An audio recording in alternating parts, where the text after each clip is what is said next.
রাজ্য রাজনীতির পারদ চড়ছে এক নজিরবিহীন আর্থিক কেলেঙ্কারির অভিযোগে। বৃহস্পতিবার ৭ সকাল থেকে ইডি অর্থাৎ এনফোর্সমেন্ট ডিরেক্টরেট যে অভিযানের সূচনা করেছিল তার কেন্দ্রবিন্দুতে ছিল প্রখ্যাত রাজনৈতিক পরামর্শদাতা সংস্থা আইপ্যাক বা ইন্ডিয়ান পলিটিক্যাল অ্যাকশন কমিটি। দীর্ঘ জিজ্ঞাসাবাদের পর গতকাল রাতে আইপ্যাকের কর্ণধার প্রতীক জৈনের বাড়ি ও অফিসে তল্লাশি অভিযান চালায় কেন্দ্রীয় তদন্তকারী সংস্থা। দক্ষিণ কলকাতার বালিগঞ্জ সার্কুলার রোডের বিলাসবহুল আবাসন এবং সল্টলেকের সেক্টর 5-এর আইপ্যাক অফিস উভয় জায়গাতেই কেন্দ্রীয় বাহিনীর জওয়ানরা কড়া পাহারায় তল্লাশি জারি রাখেন। ইডি সূত্রের প্রাথমিক দাবি অনুযায়ী এই সংস্থার আড়ালে হাজার হাজার কোটি টাকার হাওয়ালা লেনদেনের মাধ্যমে বিদেশে অর্থ পাচার করা হয়েছে এবং তার সপক্ষে গুরুত্বপূর্ণ ডিজিটাল প্রমাণ ও গোপন নথিপত্র হাতে এসেছে আধিকারিকদের। বিগত কয়েক বছর ধরে তৃণমূল কংগ্রেসের রাজনৈতিক জয়ের নেপথ্যে কারিগর হিসাবে আইপ্যাক কাজ করে আসলেও বর্তমান পরিস্থিতিতে সেই সংস্থায় শাসক শিবিরের গলার কাঁটা হয়ে দাঁড়িয়েছে। তদন্তকারী কর্মকর্তাদের বয়ান অনুযায়ী প্রতীক জৈন স্রেফ একজন পরামর্শদাতা নন, বরং অভিষেক বন্দ্যোপাধ্যায় এবং মুখ্যমন্ত্রী মমতা বন্দ্যোপাধ্যায়ের অত্যন্ত ঘনিষ্ঠ বৃত্তের মানুষ হিসাবে পরিচিত হওয়ার সুবাদে তিনি অনেক গোপনীয় তথ্যের ভাগিদার। অভিযোগ উঠছে যে রাজনৈতিক ক্যাম্পেইনের নাম করে বিভিন্ন শিল্পপতি এবং প্রভাবশালী মহলের থেকে সংগৃহীত অর্থ এই সংস্থার মাধ্যমে ঘুরপথে সাদা করা হয়েছে। ইডির একটি সূত্র দাবি করছে যে তল্লাশিতে প্রাপ্ত ফাইলগুলোর মধ্যে এমন কিছু নথি রয়েছে যা সরাসরি তৃণমূলের আর্থিক লেনদেনের অস্বচ্ছতাকে প্রমাণ করতে পারে। বিশেষ করে নির্বাচনের সময় বিপুল পরিমাণ খরচ কোথা থেকে এসেছিল এবং সেই অর্থের উৎস কী ছিল তা নিয়েই এখন ঘনীভূত হচ্ছে সন্দেহের মেঘ। তৃণমূল কংগ্রেসের পক্ষ থেকে অবশ্য এই ঘটনাকে পুরোপুরি রাজনৈতিক প্রতিহিংসা হিসাবেই বর্ণনা করা হয়েছে। দলের শীর্ষ নেতৃত্বের দাবি, আগামী নির্বাচনের আগে অভিষেক বন্দ্যোপাধ্যায়কে কোণঠাসা করতেই প্রতীক জৈনকে টার্গেট করা হচ্ছে। যদিও বিরোধীরা, বিশেষ করে বিজেপি এবং বামপন্থীরা প্রশ্ন তুলছেন যে যদি কোনো অপরাধ না হয়ে থাকে তবে আইপ্যাকের ফাইলে এত গোপনীয়তা কেন? বিরোধী নেতাদের বক্তব্য অনুযায়ী আইপ্যাক কোনো পেশাদার সংস্থা নয়, বরং তৃণমূলের কালো টাকা পাচারের একটি নিরাপদ করিডোর হিসেবে ব্যবহৃত হয়েছে। তদন্তের গভীরে যাওয়ার জন্য ইডি আধিকারিকরা এখন প্রতীক জৈনের ব্যক্তিগত ল্যাপটপ, হার্ড ড্রাইভ এবং বিগত কয়েক বছরের ট্যাক্স অডিট রিপোর্ট খতিয়ে দেখছেন। শহর জুড়ে এই মুহূর্তে জল্পনা তুঙ্গে যে প্রতীক জৈনের এই তথাকথিত হাওয়ালা যোগ কি শেষ পর্যন্ত তৃণমূলের শীর্ষ নেতৃত্বের দরজায় কড়া নাড়বে? আইপ্যাক কি পার্টি অফিস নেই? আইপ্যাক একটা কর্পোরেট সংস্থা, তাদের বিরুদ্ধে অভিযোগ আছে, তদন্ত করবে, তারা দেখিয়ে দেবে কাগজপত্র, তাদের রিটার্ন ফাইল সবকিছু পরিষ্কার আছে। পরিষ্কার থাকলে তো সবার অফিস বাড়ি তল্লাশির পরে তো গ্রেপ্তার হয় এমন তো নয়, ফেস করবে। তল্লাশিতে প্রাপ্ত গোপন কাগজপত্রের মধ্যে এমন কিছু প্রভাবশালী ব্যক্তির নাম উঠে এসেছে যারা সরাসরি বিভিন্ন দুর্নীতির মামলার সঙ্গে যুক্ত থাকতে পারেন বলে সন্দেহ করা হচ্ছে। ঘটনার পর থেকে আইপ্যাক অফিসের সমস্ত কর্মী এবং তৃণমূলের নির্দিষ্ট কিছু নেতার গতিবিধির ওপর নজর রাখা হচ্ছে। দীর্ঘ সময় ধরে বাংলার রাজনীতিতে আইপ্যাকের যে একাধিপত্য ছিল, এই আর্থিক তছরূপের অভিযোগ তার অস্তিত্বকেই সংকটে ফেলে দিয়েছে। আপাতত পরবর্তী শুনানির অপেক্ষায় তাকিয়ে রয়েছে গোটা রাজ্য, যেখানে প্রতীক জৈনের বয়ান এবং বাজেয়াপ্ত হওয়া নথির ভিত্তিতে নির্ধারণ হবে রাজ্যের শাসক দলের ভবিষ্যৎ গতিপথ। সারা ভারতবর্ষের সামনে আজকে পশ্চিমবঙ্গের ফেস লস হলো আজকে এই ঘটনার কারণে। আজকে মমতা বন্দ্যোপাধ্যায় নিজেই তার ভাবমূর্তির কফিনের উপরে শেষ পেরেকটা পুঁতে দিলেন। আমি মনে করি এটা ক্রাইম, একটা পার্টি অফিসের, এটা প্রাইভেট অর্গানাইজেশন নয়।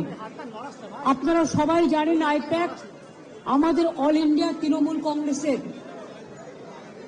এটা আমাদের অথরাইজড টিম, এবং সেই অথরাইজড টিমের কাছ থেকে সব কাগজ ছিনিয়ে নেওয়া, সব লুট করা, এবং কাগজ টেবিলগুলো পুরো ফাঁকা পড়ে রয়েছে। তার মানে সব কাগজপত্র এবার বলুন আবার নতুন করে তৈরি করতে গেলে ইলেকশন তো পেরিয়ে যাবে। এটা কি ওদের ঠিক হয়েছে? আপনাদের যদি কারো অফিসে ঢুকে, বিশেষ করে আমরা রেজিস্টার্ড পলিটিক্যাল পার্টি, আমরা ইনকাম ট্যাক্স দিই, আমাদের ইলেক্টেড মেম্বার্স আছে, আমাদের অডিট হয়। যদি কোনো প্রয়োজন থাকতো ইডি, তারা ইনকাম ট্যাক্স থেকে কাগজ নিতেই পারত। ইলেকশন আসলে ইনকাম ট্যাক্স নোটিশ পাঠায়, বিজেপিকে তো নোটিশ পাঠায় না। ডাকাতের ডাকাত ওরা, সবচেয়ে বড় criminal, money power, muscle power, killer of democracy. SIR এর নামে they have deleted more than 1.5 crore men. Even they gave notice to Amartya Sen, Nobel Joyee. They have sent notice to Joy Goswami.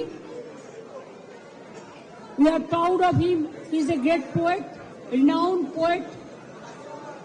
Dev, he is a renowned film star, #1 from Bengal. They have been also sent notices. You will be surprised to know maximum women voters' name are being deleted. Why? Maximum young generation, they are not allowing to enlist their names. Even Election Commission is not giving us